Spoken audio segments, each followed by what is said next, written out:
বান্দা আমি আল্লাহ তোর কাছে আছি, কি দরকার বল। দুনিয়াওয়ালারা চাইলে বেজার হয়, আমি আল্লাহ না চাইলে বেজার হই, কারণ দুনিয়ার সবাই স্বার্থপর, অভাবী। আমি আল্লাহর কোনো অভাব নাই, কোনো স্বার্থ নাই। আমি আল্লাহর কাছে চাও, আলা মিন মুস্তাগফিরিন ফাগফির আলা, কে গুনাহ করেছো ক্ষমা চাও, আমি আল্লাহ ক্ষমা করে দিব। কারণ আমি আল্লাহ চাই না কেউ জাহান্নামে যাবে। কারণ বান্দা তুই এতটাই যে দুর্বল, ওই যে জমিন থেকে 9,30,00,000 মাইল উপরের সূর্যের গরম সহ্য করতে পারো না।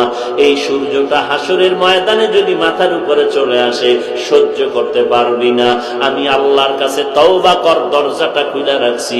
কুল ইয়া ইবাদিয়াল্লাযীনা আসরাফু আলা আনফুসিহিম লা তাকনাতু মির রাহমাতিল্লাহ। আমার রহমতের বিস্তারিত জায়গা, বিশাল চাদর বিছায় দিলাম। কত বড় বড় বড় বড় বেঈমানকেও আমি আল্লাহ মাফ করেছি। ওরে বান্দা, তোরা তো আখিরি নবীর উম্মত, ওই নবীর মোহাব্বতে আমি আল্লাহর কাছে ক্ষমা চাইলে আমি ক্ষমা করে দিব। ও আল্লাহ, আমার মতো গুনাহগার কেউ নাই, নিজেকে ছোট মনে করো। এরে আল্লাহর বান্দা, দুনিয়ার ভিক্ষুকেরা মানুষের দ্বারে দ্বারে ঘুরে আর ভিক্ষা করে। অনেক ভিক্ষুক চালাকি করে বলে মা থাকলেও বলে আমার মা নাই, বাবা থাকলেও বলে বাবা নাই, বাড়ি থাকলেও বলে বাড়ি নাই। একজনে ধরিয়াই কয় তোর মা বাপ আছে, আমি জানি তুই নাই নাই কেন বললি।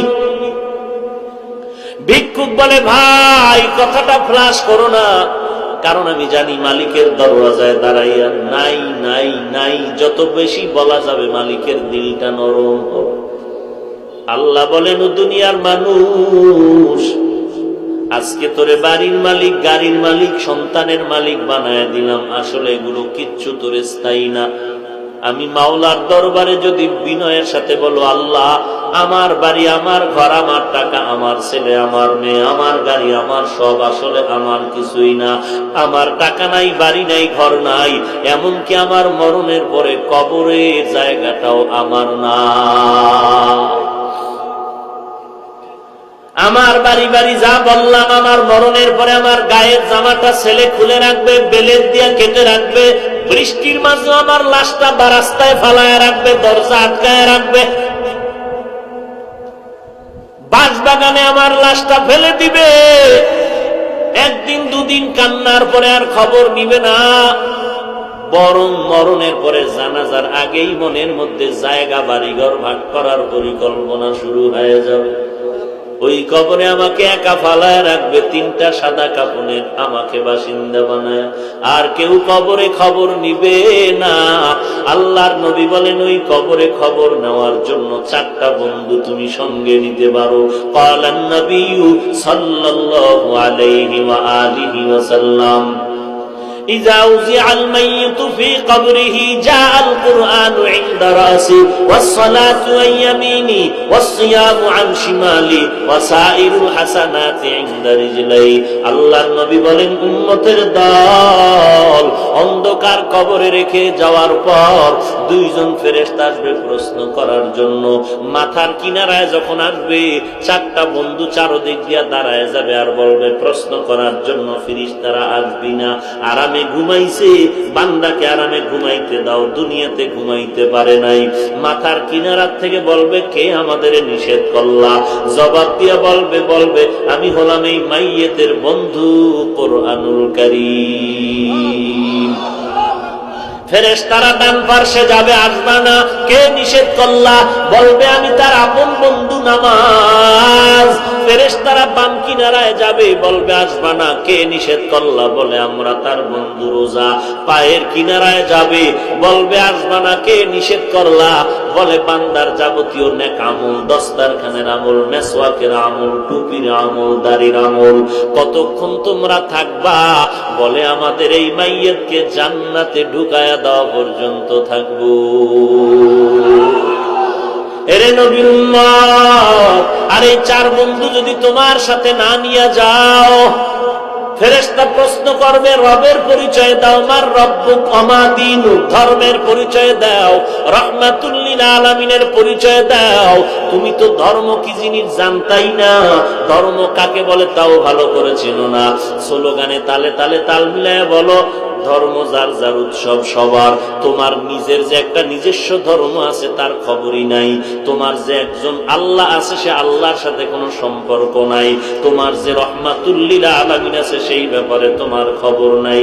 আল্লাহ তাআলা বলবেন, আর দেরি না করিয়া কবরের সাথে জাহান্নামের দরজাটা খুলিয়া দাও। জাহান্নামের আগুন কবরটা ভরে যাবে। একটা নয়, দুইটা নয়, 70 থেকে 99টা সাপ কবরে আসবে। এরে নবীর উম্মতের দল, নবী বলেন এই কবরের আযাব এমন ভাবে শুরু হয়ে যাবে, মানুষ আর জিন ছাড়া সব মাখলুকাতেরা দেখবে। যে কারণে দেখা যায় অনেক কবরের পাশে কুকুরেরা ঘেউ ঘেউ ঘেউ ঘেউ করে কান্না করে, গরু রশি সিরিয়া পালায় যায়, কারণ ওরা কবরের আযাব নিজের চোখে দেখতে পায়। আল্লাহর নবী বলেন, আমি একদিন জান্নাতুল বাকির মধ্যে হাঁটতেছি আর দোয়া করতেছি, হঠাৎ করে গিয়া দেখি একটা কবরের মধ্যে আল্লাহ দেখায় দিলেন আযাব চলতেছে একটা যুবকের কবরে। আমি এই যুবকের কেন আযাব হয় আল্লাহ থেকে জানতে চাইলাম। আল্লাহ বললেন, ও মায়ের সাথে বেয়াদবি করেছে। আমি নবী ঠিকানা নিয়ে আল্লাহ থেকে ওই যুবকের মা বেঁচে আছে কিনা সাহাবায়ে কেরাম দিয়ে খবর নিলাম। খবর নিয়ে দেখলাম তার মা এখনো বেঁচে আছে। আমি নবী ডাকিয়া পাঠাইলাম, ওই মহিলা খবর দিল, আমি যাব না। আমি বললাম, বলে দাও তার সন্তানের কবরে আযাব হয় যেন মাফ করে দেয়। ওই মা বলে, না না, আমার সন্তানের আমি কখনো মাফ করব না। রাহমাতুল লিল আলামিন তাকে ডাকিয়া আনলেন। এরপরে বললেন, তোমার সন্তানের কবরে আযাব হয়, মাফ করে দাও। বলে, না, আমি মাফ করব না। নবীজি বললেন, তো আগুনে জ্বলবে, তুমি কি মেনে নাও? বলে, হ্যাঁ, আমার কোনো আফসোস নাই। কারণটা কি? বলে, আমার সন্তান একদিন ঝগড়া করে বউয়ের সাথে তর্কর কারণে বউয়ের মায়ায় পড়ে। আমি মায়ের সাথে এমন তর্ক জড়ায় দিল, একটা ইটা নিয়ে আমার মাথার উপরে আঘাত করলো, আমি জমিনের মধ্যে পড়ে গেলাম। আমার মাথার রক্ত বের হয়ে জমিন লাল হয়ে গেল। আমি এমন কান্নায় দুর্বল হয়ে গেলাম, আমার এই কষ্ট জীবনে অন্তর থেকে মুছবে না। আমার সন্তানের কোনো ক্ষতি হোক এটাও আমার জানারও দরকার নাই। নবী তো রাহমাতুল লিল আলামিন। আল্লাহ নবী বলেন, সাহাবাদেরকে তাড়াতাড়ি কেরোসিন আর লাকড়িয়ানো আগুন জ্বালাইয়া উপরে উঠাইয়া সন্তানের জ্বালায় দিব। নবী যখন আগুন জ্বালায়, নবী তাকায় দেখে মহিলার চোখ থেকে পানিগুলো বের হয়ে গেল। ডাক দিয়ে কয়, ও নবী, আমার সন্তানের এই আগুনে জ্বালাইবেন না। আমার সন্তান হাজারো যদি অন্যায় করে, আমি নিজের চোখে তাকাইয়া সন্তানের কষ্ট সহ্য করতে পারবো না। এর নবীর উম্মতের দল, আল্লাহর নবী বলেন, আল কবরু রাউযাতুম মির রিয়াজিল জান্নাহ আও হুফরাতুম মিন হুফারিন নার। এর নবীর উম্মতের দল, আল্লাহর মুহাব্বত নিয়ে তওবা করে নাও। আল্লাহ তাআলা বলেন, কত বড় বড় বেঈমানকেও তো আমি আল্লাহ ক্ষমা করে মাফ করে দিয়েছি। তোমরা অন্যায় যদি করিয়া থাকো, চোখের পানি ছেড়ে কান্না করো, তওবা করো।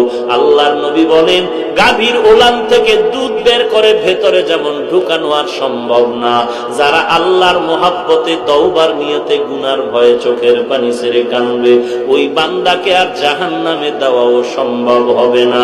অতএব আল্লাহর কাছে তওবা করো। হে মালিক, এই ময়দানে কেউ আমাকে চিনে না, জানে না আমি কার সন্তান, কার ভাই। ও আল্লাহ, তুমি তো জানো এই ময়দানের মধ্যে আমার মতো গুনাহগার মনে হয় আর কেউ নাই। গুনার কারণে দেখি আমার হাত না পাক, আমার জিহ্বা না পাক, আমার অন্তর না পাক। ও আল্লাহ, এই অন্যায়গুলো যদি আমার কেউ সামনে করতো, আমি তাকে লাথি মেরে তাড়ায় দিতাম। ও দয়ার মালিক, এত বড় বড় গুনাহ করার পরে তুমি একবারও রাগ করে পানি বন্ধ করো নাই, বাতাস বন্ধ করো নাই। ও আল্লাহ, তুমি সূর্যের আলো বন্ধ করো নাই। আজকে ময়দানে হাজির হয়ে গেলাম তওবার জন্য। কতবার আজান শুনলাম, মসজিদে গিয়ে নামাজ আদায় করলাম না, ঘাট তারামি করে চলে গেলাম। কত আলেম কত বুঝাইলো, তাদের সাথে আমি উল্টা পাল্টা ব্যবহার করলাম। ও আল্লাহ, আজকে তওবা করতেছি, জীবন চলে গেল, গুনাহের কাছেও যাব না, নামাজ ছাড়বো না, মা বাবাকে কষ্ট দিব না। এরে যুবক, আল্লাহর গোলাম, তোমার মতো যুবক আজকে তাকায় দেখো, অধিকাংশ ক্ষেত্রে যুবকের চতুর্দিকে লাশ আর লাশ, মরণের খবর।